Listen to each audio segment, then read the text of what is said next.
বলিও সখী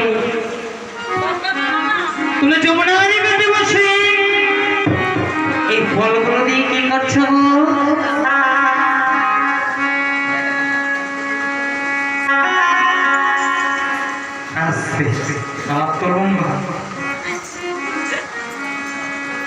বলিও সখী তোমরা যমুনার ঘাটে বসে কি করছো?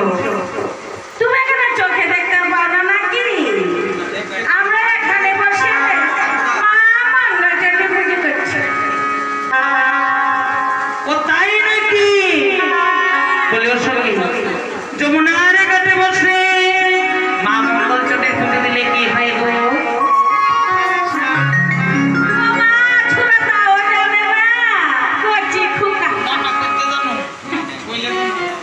মা মঙ্গলচণ্ডী পুজো দিলে ওই যার যার মনের বাসনা থাকে না সব কিছু পূর্ণ হয়ে যায়।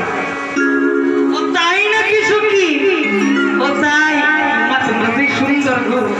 বলিও সখী যমুনার ঘাটে বসে নৈবেদ্য সাজে আলপনা এঁকে ধূপ ধুনো জ্বালিয়ে পুজো দিলে যার যে মনের বাসনা মা মঙ্গলচণ্ডী পূরণ করে দেয়। তাই বলছি এগুলো আমাকে দিয়ে দাও। আমি খেলেই তোমাদের মনের বাসনা পূর্ণ হবে।